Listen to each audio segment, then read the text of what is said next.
Good morning and welcome back to Almus Market Mornings. Let me quickly set the context around precious metals over the last few days. On Friday, the US jobs data came in weaker than expected, with December payrolls rising just 50,000 after downward revisions, signaling a cooler labor market and reinforcing expectations for Fed easing in the January meeting. Gold responded by pushing higher and closing above 4,500 on Friday. Then this morning, fresh uncertainty hit the markets after reports that Fed Chair Jerome Powell has been served with the grand jury of subpoenas related to his June testimony, triggering another risk of sentiment move and sending gold to a new all-time high near 4,600 this morning. Good morning, Jairam sir. How far do you think this metals rally will be stretched on the backdrop of this global uncertainty? Morning, Ishan. It's very difficult to put a target on this because uh, this uh, this move is not speculatively driven. It is uh, broad-based dollar debasement, or rather, it's a debasement against fiat currency that's happening, and investors are diverting into real assets. This does not just include precious metals, even the base metals and other resources. You could see that even the oil was rallying on Friday, and it is now at 63.70. That is a Brent oil, and possibly it can go towards 65.50 as well. So it's not just a speculation, but also, as I said, debasement and also safe haven buying, because there are far too many uncertainties that we are seeing in the world today, particularly in geopolitics, and that is driving these metals higher. Yes, the previous high at 83.50 for silver could be a stop. Gold is already broken into a new high. So other metals are set to follow this as well. Yes, there was a focus on US jobs market data on Friday because we did not have a reliable data for 2 months. And what revealed in the December data was that the employment situation in US is one of stagnation, lesser new hiring, lesser layoffs, lower unemployment rate, but wages are on the rise. Looking over the past 6 months, if you see, the non-farm payroll growth has averaged just 14,500. If adjust for what Powell has said, that payroll growth could be overstated by about 60,000 per month, it implies that US is actually losing more than 45,000 jobs per month. So and the on an average, US also added an average of 49,000 roles per month in 2025, down from an estimate of 168,000 that was seen in 2024. That's definitely a slowdown in the employment situation.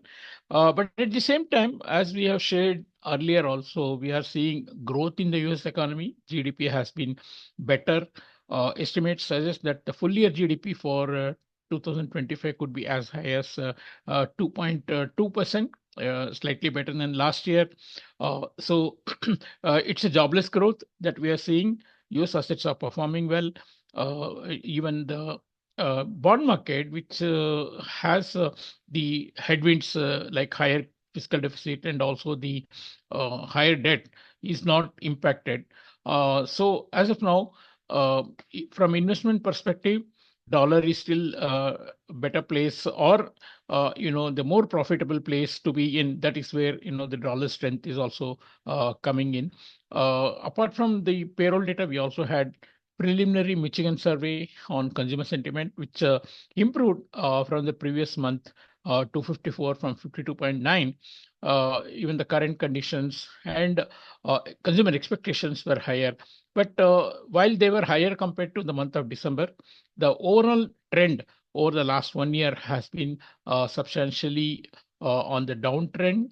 So it's not, it's inconceivable to think that when you are having a higher inflation uh, and, faced with other challenges in the economy, you won't have a consumer sentiment that is steadily improving. So the improvement in January is just a flash in the pan. So overall, from the consumer perspective, it is not such a good data because since the inflation is higher, as well as the employment is also not seeing any new hiring. So overall, from consumer perspective, it's not a good situation. But from the investor perspective, growth is seen, Lower employment means lower costs also for the companies. Productivity is increasing as we have shared earlier, and possibly we will see the earnings also remaining steady. We will get the Q4 earnings data in a couple of weeks from major companies. That is what the investors would be looking ahead to. So dollar stayed strong on Friday.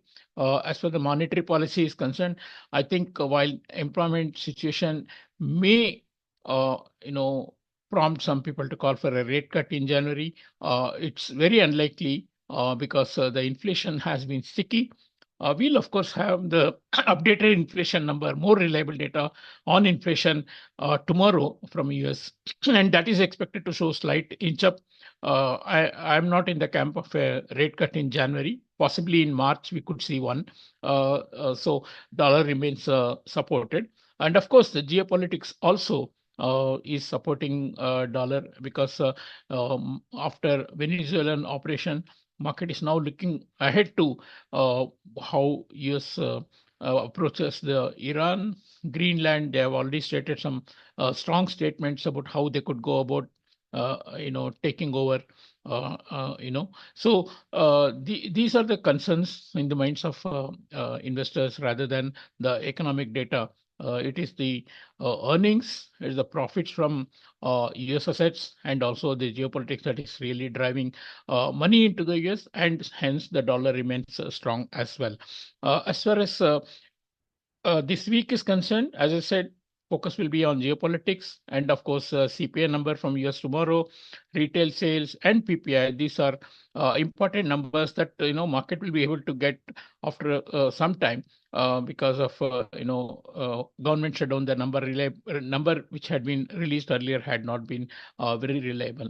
As far as the rupee is concerned, we clearly broke above 90 on Friday despite intermittent intervention from RBI.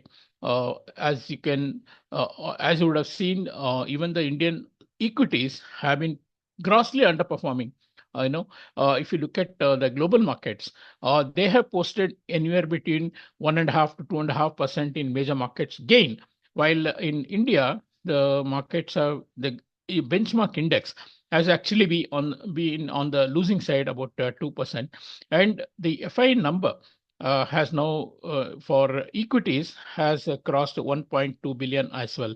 There was some inflow for the bond market. Hence, the overall number is around 1 billion, but no, equities are still seeing steady outflow, and this demand, along with the importers' sentiment of latching on to any dips, is keeping the dollar very well supported.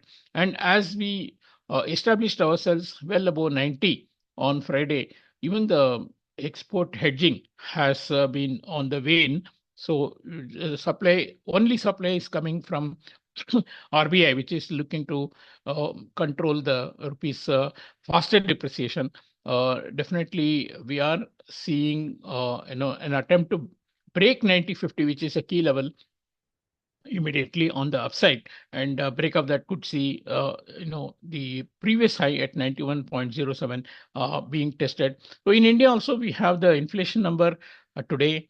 Is the monthly inflation, rather the yearly inflation, is expected to inch up to 1.6 or 1.7%. This is some more due to base effect and some rise in the food prices. But in the overall context, again, if you look at the inflation numbers for the past several years, this is at a much lower level and much below the RBI's lower bound of the range, band that they have to maintain. Therefore, it's not much of a concern. But at the same time, it's not certain that RBI will be cutting rates when they meet next. Their focus is more on liquidity, as we have seen, and more liquidity will be flowing as they do the buy-sell swap of 10 billion tomorrow, for 3 years, and that when they buy the dollar, more liquidity will be released into the market as well. Overall, I see the rupee moving in the range between 89.70 and 90.30. 90.30 break could see 90.50 also being retested. So it's going to be a very busy week in terms of economic data. market is fully into full liquidity and participation. So you could see some real trends emerging as well. Thank you. Thank you, Jairam. So, and just to summarize, the rally that we have seen in the precious metals may not be a speculative move, but a broad-based debasement of the fiat currencies, with the world moving more towards hard assets and, of course, the safe haven buying due to the global uncertainty that still remains. The labor market cools off in December as the US loses about 45,000 jobs on average in a month. But the GDP increases in the US with a full year estimation of 2.2%. So we can say it's more of a jobless growth happening in the US right now. And the employment situation may prompt some people for a rate cut in January, but looks unlikely as the inflation still remains sticky, but possible to see one rate cut in the March meeting. And the focus remains on the geopolitics and official CPI number from the US this week, giving us a more clearer picture on how the economy is doing after the shutdown. And when it comes to the USD INR, we broke above 90 on Friday, and Indian equities still remain red on as the FII outflow numbers continue from the start of the year for the equity markets. And export hedgings remain subdued, and the only supply of dollars that we are seeing in the market right now is from the RBI, which is pushing the dollar up. And it'll be interesting to see whether we see a retest of the 90.50 level this week. That's it from us today. We hope you have a good day, and we'll see you tomorrow with a fresh round of updates.